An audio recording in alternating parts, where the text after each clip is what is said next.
औज़ुबिल्लाहिमिनश्शैतानिर्रजीम बिस्मिल्लाहिर्रहमानिर्रहीम। अस्सलाम वालेकुम स्टूडेंट्स। आज हम 10th क्लास की केमिस्ट्री के लेसन नंबर 10 में लास्ट टॉपिक को डिस्कस करने जा रहे हैं, जो कि हैं टाइप्स ऑफ सॉल्ट्स। जो सॉल्ट्स होती हैं उनकी मुख्तलिफ टाइप्स होती हैं, जो कि हम इस लेसन में डिस्कस करेंगे। पहले नंबर पे जी हमारे पास सब नॉर्मल सॉल्ट्स। नॉर्मल सॉल्ट्स कैसे बनाए जाते हैं? जब कोई भी हाइड्रोजन आयंस, किसी एसिड का हाइड्रोजन आयन रिप्लेस हो जाता है टोटली तौर पर विद आ मेटल आयन और अमोनियम आयन, तो वो बनाता है नॉर्मल सॉल्ट। हमारे पास एक एसिड है हाइड्रोक्लोरिक एसिड HCl। अब जब ये रिएक्शन करता है किसी मेटल के साथ, जैसे कि KOH, अब यहाँ पे आपको पता है जो पोटाशियम है K, वो एक मेटल है। तो अब होगा क्या, जब एसिड के अंदर मौजूद hydrogen ions H positive ion ये टोटल मुकम्मल तौर पे रिप्लेस हो जाएंगे by a positive metal ion, by a positive metal ion और अमोनियम आयन। अमोनियम होता है NH4+। तो जब वो हाइड्रोजन रिप्लेस हो जाएगी पॉजिटिव मेटल आयन के साथ, तो वो मिलके बनाएंगे नॉर्मल सॉल्ट। अब जब ये रिप्लेसमेंट का अमल होगा तो जो H पॉजिटिव है, यहाँ पे हाइड्रोजन है H पॉजिटिव, ये रिएक्शन करेगा OH से, और जो K है मेटल है, मेटल वो रिप्लेस कर देगी क्लोरीन को, वो क्लोरीन के साथ जाके रिएक्शन कर देगी और वहाँ से, अब देखिए HCl था, HCl एसिड है, इसमें से हाइड्रोजन रिप्लेस हो गया किसके साथ? पॉजिटिव मेटल के साथ। अब K आ जाएगा किसके साथ? Cl के साथ। अब हाइड्रोजन यहाँ से रिप्लेस हो गया और जो हाइड्रोजन है वो रिएक्शन कर देगा हाइड्रोक्सल के साथ, OH के साथ, तो ये बन जाएगा H2O। तो इस तरह यहाँ पे जो सॉल्ट बनेगा पोटाशियम क्लोराइड, उसे हम नाम देंगे नॉर्मल सॉल्ट। उसे क्या नाम देंगे? Normal salt. इसी तरह जब किसी भी एसिड का पॉजिटिव आयन रिप्लेस हो जाता है बाय अमोनियम आयन NH4, तो उस वक्त भी क्या बनता है? Normal salt. जैसे कि हमारे पास है जी नाइट्रिक एसिड। अब जब नाइट्रिक एसिड रिएक्शन करता है किसी भी मेटल के साथ, तो उसके साथ रिप्लेस हो जाता है, यहाँ पे जी हमारे पास अमोनियम आयन NH4OH। अब दूसरे रिएक्शन में क्या रिप्लेस हो गए? अमोनियम आयंस हाइड्रोजन के साथ। अब ये देखें नाइट्रिक एसिड में यहाँ पे था हाइड्रोजन H, अब H यहाँ से रिमूव हो जाएगा, उसकी जगह पे क्या आ जाएगा? Ammonium ion. क्या आ जाएगा? Ammonium ion. ये दोनों आपस में रिप्लेस हो जाएंगे, तो यहाँ पे बनेगा अमोनियम नाइट्रेट NH4NO3 के साथ पहले हाइड्रोजन था, वो रिप्लेस हो गया। अब ये जो हाइड्रोजन है ये रिएक्शन कर जाएगा किसके साथ? हाइड्रोक्सल यानी OH के साथ, तो ये बन जाएगा वाटर। इस तरह यहाँ पे दोनों एग्जांपल्स के अंदर क्या रिप्लेस हुआ? Hydrogen ions H positive ions. पहले में रिप्लेस हुआ मेटल के साथ और दूसरे में रिप्लेस हुआ अमोनियम आयन के साथ। तो यहाँ पे दो बेस नॉर्मल सॉल्ट बने, जिसे हम कहते हैं पोटाशियम क्लोराइड और अमोनियम नाइट्रेट। ये जो दोनों इक्वेशंस हैं ये ऑलरेडी बैलेंस है। नॉर्मल सॉल्ट्स के बाद हमारे पास दूसरे नंबर पे आता है जी एसिडिक सॉल्ट्स। नंबर 2 पे है जी एसिडिक सॉल्ट्स। अब एसिडिक सॉल्ट कैसे बनते हैं? याद रखें जो एसिडिक सॉल्ट हैं ये उस वक्त बनते हैं जब पार्शियल रिप्लेसमेंट होती है हाइड्रोजन आयंस की। अगर फुली कंप्लीट रिप्लेसमेंट होगी तो बनेंगे नॉर्मल सॉल्ट, और जब हाइड्रोजन आयन की पार्शियल रिप्लेसमेंट होती है, नामुकम्मल रिप्लेसमेंट होती है, तो उस वक्त बनते हैं एसिडिक सॉल्ट्स। जैसे कि हमारे पास एग्जांपल है जी एसिडिक सॉल्ट पे पहले नंबर पे हमारे पास है जी सल्फ्यूरिक एसिड। जब रिएक्शन करता है पोटाशियम हाइड्रोक्साइड से, सल्फ्यूरिक एसिड H2SO4 जब रिएक्शन करेगा पोटाशियम हाइड्रोक्साइड से, तो इसकी इनकम्प्लीट रिप्लेसमेंट होगी। अब H2SO4 है, यहाँ पे हाइड्रोजन 2 हैं, लेकिन इनमें से एक रिमूव होगा और एक मिल जाएगा मेटल ऑक्साइड्स के साथ, मेटल के साथ, के साथ, मेटल आयन के साथ। अब H2SO4 है, इसमें से एक हाइड्रोजन निकलेगा, बचेगा HSO4। क्या बचेगा? HSO4। लेकिन इसके साथ क्या मिलना आके? मेटल। तो जब मेटल है यहाँ पे वो क्या है जी? पोटाशियम। तो जो पोटाशियम जब उससे मिलेगा तो बनेगा KHSO4, पोटाशियम बाइसल्फेट। अब ये जो पोटाशियम बाइसल्फेट है that is an acidic salt, that is an acidic salt. और साथ जो एक हाइड्रोजन यहाँ से सल्फ्यूरिक एसिड से निकला था वो OH से मिलेगा और OH के साथ मिलके बना देगा जी वाटर। अब याद रखिए जो एसिडिक सॉल्ट होते हैं उनकी ये खूबी होती है कि जब उनको किसी बेस से मिलाते हैं तो वो बनाते हैं नॉर्मल सॉल्ट। अब ये एसिडिक सॉल्ट जो पहले रिएक्शन में बनता है KHSO4, अब जब ये रिएक्शन करता है किसके साथ? किसी भी एसिड बेस के साथ, किसी भी बेस के साथ, तो वो जो बेस के साथ रिएक्शन करता है तो उस वक्त बेस के साथ रिएक्शन करके बनाता है नॉर्मल सॉल्ट। अब मैं कहता हूँ यही वाला KHSO4 जब ये मिलेगा पोटाशियम हाइड्रोक्साइड के साथ जो कि एक बेस है, तो पोटाशियम हाइड्रोक्साइड के साथ वो मिलके बना देगा नॉर्मल सॉल्ट। क्या बना देगा? Normal salt. अब देखिए जी K HSO4 है, अब K ये वाला यहाँ से रिप्लेस होगा दोबारा KHSO4 के साथ तो बन जाएगा K2SO4 और यहाँ से जो हाइड्रोजन होगी वो निकल जाएगी। हाइड्रोजन यहाँ से रिमूव होगी, किसके साथ मिलेगी? हाइड्रोक्सल के साथ, और बना देगी वाटर। तो यहाँ पे हमने देखा कि जो एसिडिक सॉल्ट होते हैं when they react with a base they give normal salt. K2SO4 is a normal salt. अब एसिडिक सॉल्ट्स के बाद हमारे पास तीसरे नंबर पे आता है जी बेसिक सॉल्ट्स। बेसिक सॉल्ट्स क्या आते हैं? याद रखें बेसिक सॉल्ट्स उस वक्त बनते हैं जब पॉलीहाइड्रोक्सी बेस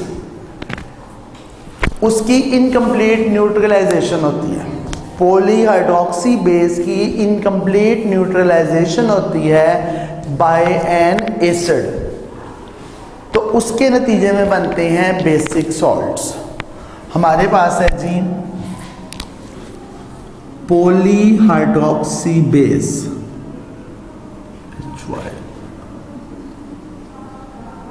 जब पॉलीहाइड्रोक्सी बेस की इनकम्प्लीट आयोनाइजेशन होती है, सॉरी न्यूट्रलाइजेशन होती है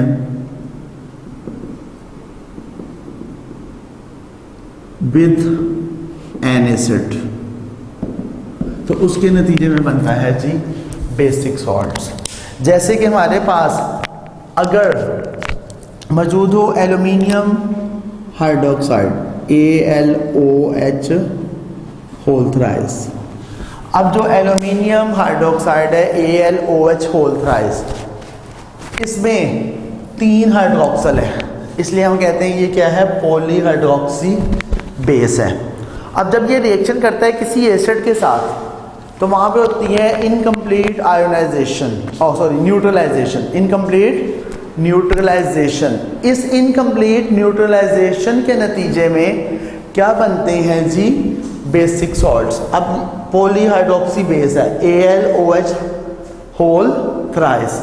अब जब ये रिएक्शन करता है हाइड्रोक्लोरिक एसिड के साथ, किसके साथ?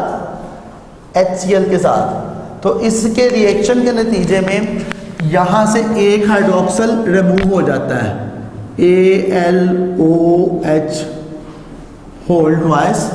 अब पहले कितने थे? 3, बाद में कितने रह जाएंगे? OH 2 और साथ बनेगा, इसके साथ आके मिल जाएगा Cl और यहाँ पे जो हाइड्रोजन है वो रिएक्शन कर देगा इस यहाँ से जो एक OH निकलता है, OH3 था, वहाँ से यहाँ से एक OH रिमूव होगा, वो जाके रिएक्शन करेगा हाइड्रोजन के साथ, तो OH हाइड्रोजन से मिलके बना देगा वाटर। तो यहाँ पे जो हमारे पास बनता है aluminium di oxy chloride, aluminium dioxy chloride, ये है हमारे पास एक बेसिक सॉल्ट। ये क्या है हमारे पास एक बेसिक सॉल्ट। अब ये जो बेसिक सॉल्ट होते हैं आप लोगों ने याद रखना है, जब भी कोई बेसिक सॉल्ट किसी एसिड से मिलता है, बेसिक सॉल्ट किससे मिलता है, किसी भी एसिड से, तो वो भी बनाते हैं नॉर्मल सॉल्ट। क्या बनाते हैं, नॉर्मल सॉल्ट। अब देखते हैं हमारे पास एल्यूमिनियम डाइऑक्सी हाइड्रोक्लोराइड। अब Al OH whole twice Cl। अब जब ये मिलेगा किसके साथ, हाइड्रोक्लोरिक एसिड के साथ, तो यहाँ पे मौजूद जो दो हाइड्रोक्सल है उनमें से एक फिर रिमूव हो जाएगा और वो मिल जाएगा हाइड्रोजन से, एल्यूमिनियम ऑक्सी क्लोराइड Cl2 हो जाएंगे। एक Cl इसके साथ मिलेगा, Cl2 हो जाएगा, यहाँ से OH निकलेगा, वो हाइड्रोजन के साथ मिलेगा और बना देगा वाटर। अभी ये रिएक्शन कंप्लीट नहीं हुआ, बल्कि अगले स्टेप में जाके यही वाला aluminium oxy chloride hydroxy chloride जब ये मिलता है दोबारा हाइड्रोक्लोरिक एसिड के साथ, तो यहाँ पे जो एक और OH होता है वो भी रिमूव हो जाता है और बन जाता है AlCl3 और साथ बनता है वही वाटर मॉलिक्यूल। तो यहाँ पे आप लोग देख सकते हैं कि पहले स्टेप में 3 हाइड्रोक्सल होते हैं, दूसरे स्टेप में रह जाते हैं 2, फिर तीसरे स्टेप में होते हैं 1 हाइड्रोक्सल, और जब ये जो हाइड्रोक्सल ये भी निकल जाता है तो यहाँ पे बनता है AlCl3 जो कि क्या है, एक नॉर्मल सॉल्ट है। ये क्या है, एक नॉर्मल सॉल्ट है। तो ये था हमारे पास बेसिक सॉल्ट्स। बेसिक सॉल्ट्स के बाद जी अगले हैं जी डबल सॉल्ट। अब डबल सॉल्ट क्या होती हैं, याद रखें, डबल सॉल्ट्स के अंदर मुख्तलिफ किस्म के नॉर्मल सॉल्ट जब आपस में रिएक्शन करते हैं तो नॉर्मल सॉल्ट्स की क्रिस्टलाइजेशन के नतीजे में बनते हैं इक्विमोलर सैचुरेटेड सॉल्यूशंस। जब नॉर्मल सॉल्ट्स की क्रिस्टलाइजेशन होती है उससे बनते हैं इक्विमोलर सैचुरेटेड सॉल्यूशंस, जिनको हम नाम देते हैं डबल सॉल्ट्स। और ये जो डबल सॉल्ट्स होते हैं इनमें इस्तेमाल होने वाले जो नॉर्मल सॉल्ट्स होते हैं वो अपनी आइडेंटिटी लूज नहीं करते, और जो आयंस और केटायंस होते हैं वो आपस में मिलके मुख्तलिफ किस्म के डबल सॉल्ट्स बनाते हैं। अब हम यहाँ पे डबल सॉल्ट्स की हमारे पास मुख्तलिफ एग्जांपल्स हैं, जिनमें सबसे पहले है जी मोहर्स सॉल्ट। अब ये जो मोहर सॉल्ट होता है आप लोगों ने याद रखना है, इसमें 2 नॉर्मल सॉल्ट्स होते हैं। एक होता है जी FeSO4, FeSO4 को कहते हैं आयरन सल्फेट, और दूसरा सॉल्ट होता है इसके साथ ammonium sulphate NH4 whole twice SO4। अब FeSO4 NH4 whole twice SO4 और साथ इसमें होते हैं वाटर के 6 मॉलिक्यूल्स। अब जब FeSO4 अमोनियम सल्फेट NH4SO4 और वाटर के 6 मॉलिक्यूल्स मिलते हैं तो इन सबके मिलने से क्रिस्टलाइजेशन के प्रोसेस से बनता है क्या, मोहर्स सॉल्ट। मोहर सॉल्ट्स के बाद हमारे पास आता है जी पोटाश एलम, POTASH। अब जो पोटाश एलम होता है जी, इसमें FeSO4 की जगह पे आ जाता है जी पोटाशियम सल्फेट K2SO4, और इसके साथ जो दूसरा नॉर्मल सॉल्ट मिलता है वो होता है जी aluminium sulphate aluminium sulphate AlSO4 whole thrice, और इसके अंदर वाटर मॉलिक्यूल्स की तादाद होती है जी 24 वाटर मॉलिक्यूल्स। अब जब पोटाशियम सल्फेट एल्यूमिनियम सल्फेट ये दोनों नॉर्मल सॉल्ट मिलते हैं विद 24 वाटर मॉलिक्यूल्स, तो ये जो क्रिस्टलाइजेशन का प्रोसेस होता है इसके नतीजे में बनता है जी पोटाश एलम। पोटाश एलम के बाद लास्ट वन एग्जांपल है जी हमारे पास फेरिक एलम। अब ये जो फेरिक एलम होता है इसके अंदर पहला वाला सॉल्ट तो वही होता है पोटाशियम सल्फेट, लेकिन दूसरा सॉल्ट आ जाता है iron sulphate. Iron sulphate K2SO4 dot FeSO4 whole thrice, और इसमें भी वाटर मॉलिक्यूल्स की तादाद कितनी होती है जी? 24 वाटर मॉलिक्यूल्स। अब K2SO4 FeSO4 whole thrice dot 24H2O, ये दोनों कीटाइंस और एनाइंस आपस में मिलके क्रिस्टलाइजेशन के प्रोसेस में बनाते हैं इक्विमोलर सैचुरेटेड सॉल्यूशंस, तो जिन्हें हम नाम देते हैं डबल सॉल्ट्स का। अब डबल सॉल्ट्स के बाद नंबर 5 पे हमारे पास आते हैं जी मिक्स्ड सॉल्ट। ऐसे सॉल्ट जिसके अंदर मुख्तलिफ किस्म के एसिड और बेसिक रेडिकल्स आपस में मिलते हैं और वो मिलके बनाते हैं क्या जी? Mix salt. जब एसिडिक और बेसिक रेडिकल्स आपस में मिलते हैं तो वो मिलके बनाते हैं मिक्स सॉल्ट। और ये जो मिक्स सॉल्ट्स हैं इनकी एक जो कॉमन एग्जांपल है वो है CaOClCl। CaOClCl जिसे हम नाम देते हैं जी ब्लीचिंग पाउडर, जो कि हम कॉमन इस्तेमाल होता है हमारे घरों में कपड़ों वगैरह पे धोने के लिए, जिसे हम कहते हैं CaOClCl। Calcium oxychloride is an example of mix salts. उसके बाद लास्ट वन है जी हमारे पास कॉम्प्लेक्स सॉल्ट्स।